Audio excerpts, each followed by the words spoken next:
Okay, so the Posh, this is for you. So this is video number 3 in the accountability series.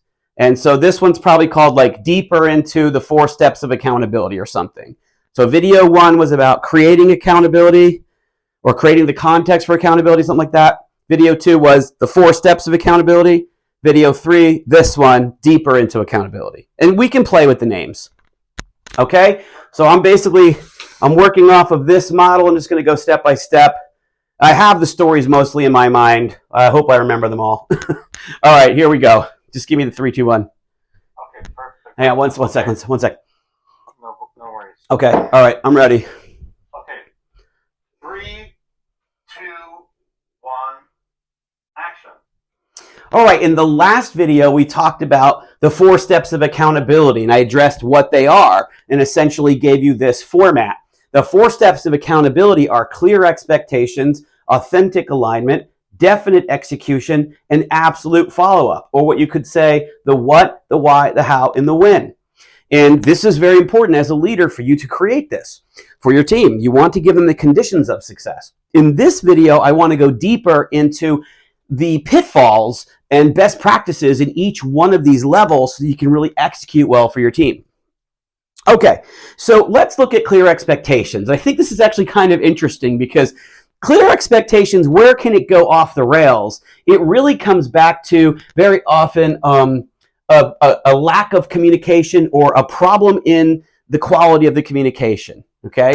So communication, remember, communication is about connection. It's about making sure that your message has landed with the other person. It's very important that the other person has really received the full content of what you're trying to say. Communication is not about what you say, it's about what they hear.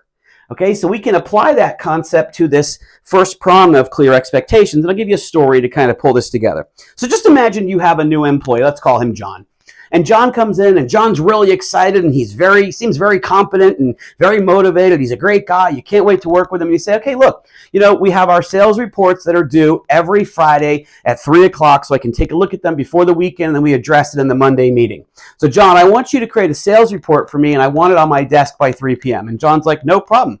I'll do it. And so you're like, great, clear expectation. You told John, I want a sales report, and I want it on my desk at 3 p.m. Friday. John said, I got it. Sounds like he's in good shape, right? Problem is, you get to 3:30 on Friday, back to your desk, and you start looking through the sales report, and you're thinking, what the hell is this? Like, where's all of the numbers that I needed that talks about, certain elements that are really important to our firm that should have been in this report? Like, there's such a basic report. It doesn't give me enough of the background information that I need to be able to analyze if we should put, more resources into this part of the company. And so Monday morning, you call John out, maybe not in the meeting, maybe on the side, it's probably a smarter thing to do with a new employee. And you say, John, I thought I was really clear about my expectation that I wanted a sales report on my desk at 3 p.m. And John says, yeah, I totally nailed it. I had it on your desk by 2:45. And you go, yeah, but what you gave me wasn't a sales report. And John says, what are you talking about? Of course it was a sales report. I gave you all the numbers I used in my last company. I gave you all the information and commentary that I normally would do.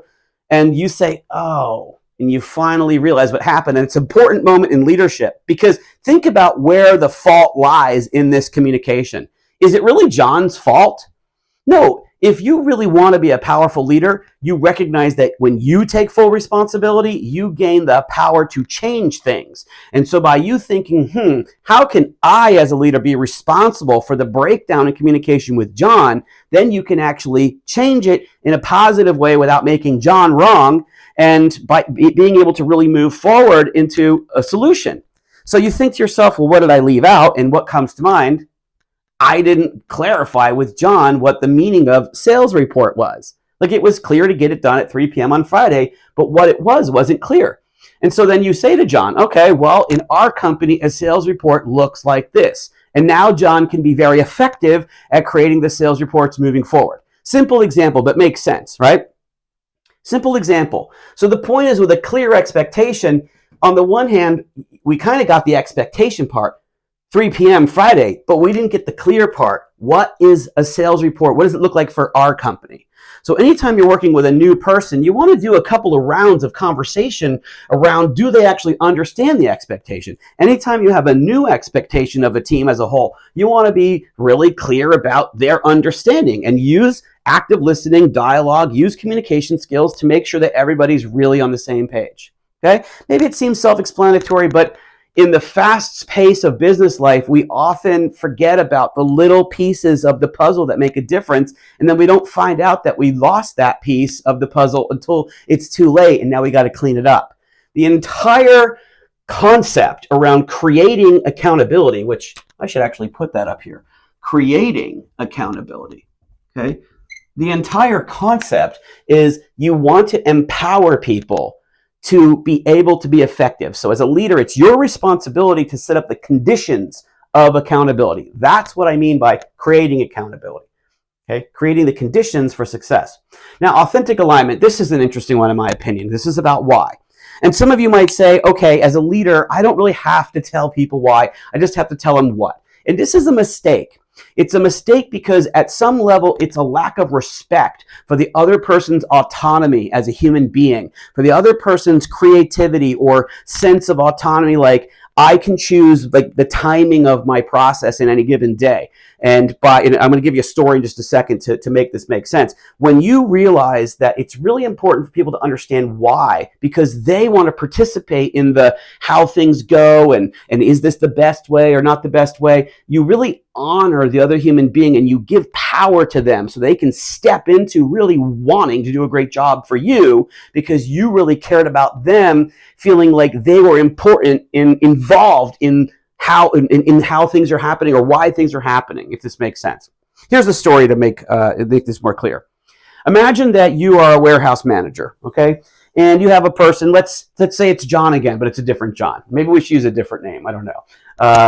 All right, we'll call this guy Jack, right? So Jack's working in the warehouse, and you're in the front office, but you have a new shipment coming in, and you go to Jack, and you say, hey, Jack, listen, all these boxes down here on the bottom, they got to be lifted up to the second shelf. I know we don't normally do that, but they've got to be lifted up to the second shelf, and it's got to be done by noon.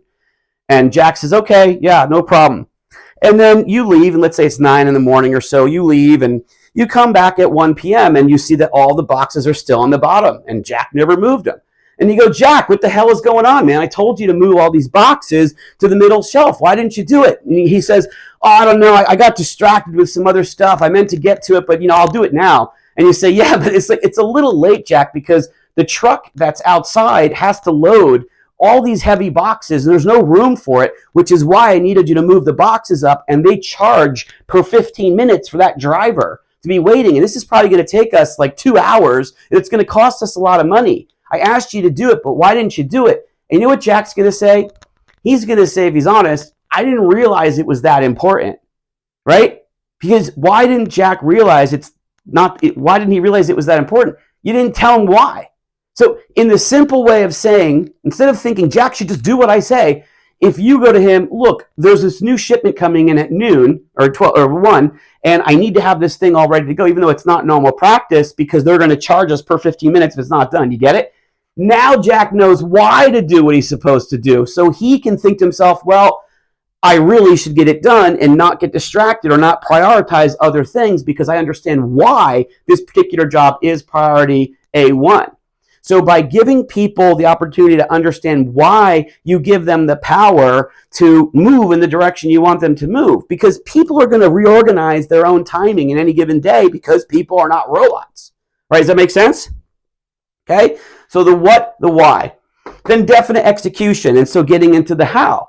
And there's a lot of ways that this can happen. There's different kinds of employees, and some people really like to figure things out or participate in figuring things out.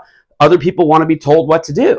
So as a leader, one of the things that's really important for you to do is to figure out what kind of employee are you working with. And different people on your team might need different things. That's an important piece of adaptability that you should bring to the table as a leader and figure out, okay, with this person, do they need me to tell them exactly how to do it? Or with this other person, do they need to kind of figure it out because it's more engaging for them, right?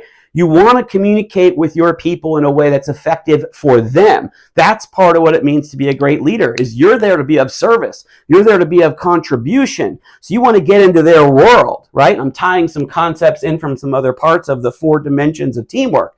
You want to get into their world, figure out how do they need to participate in this process so they know exactly how they're going to get this done, right? And so, I don't know if we necessarily need an example of that, but in essence, you want to give them an opportunity to tell you, at least in a novel situation, look, how are you going to do it? Let them participate or show them how to do it. Make sure that it's super clear for them so that you don't have to have any doubt that they can actually get it done. And you might even ask them, okay, do you need support? What do you need? Make it very clear how execution is going to happen. Okay, then absolute follow-up. And I did a little bit of this on the last video, but just to reiterate, follow-up should happen before the task is due. So in any given situation, let's say, again, something is due on a Thursday at 3 p.m., let's just say, okay? You want to be following up as a leader, let's say on Tuesday at, sometime in the afternoon, 5 p.m., whatever, and make sure to get ahead of the delivery so that if the person's struggling, you can step in. It might be that they thought they knew how to do it, but they're not exactly sure. Or they thought they could do it themselves, but they need help. And maybe they're afraid to ask for help because they don't want to let you down. Well, if you only follow up at 3:30 on Thursday, 30 minutes after it's due, you can't help your team win. At that point, you got to figure out how do we deal with the fact that it didn't get done. That's not creating accountability. You want to be checking in beforehand, and you want to have the kind of relationship with your people that lets you check in and lets them come to you beforehand, but have points on a calendar where you can actually check in and make sure that they have what they need to execute and that they feel comfortable enough to tell you the truth if they can't get it. That is how you can be really effective as a leader and drive your team to success.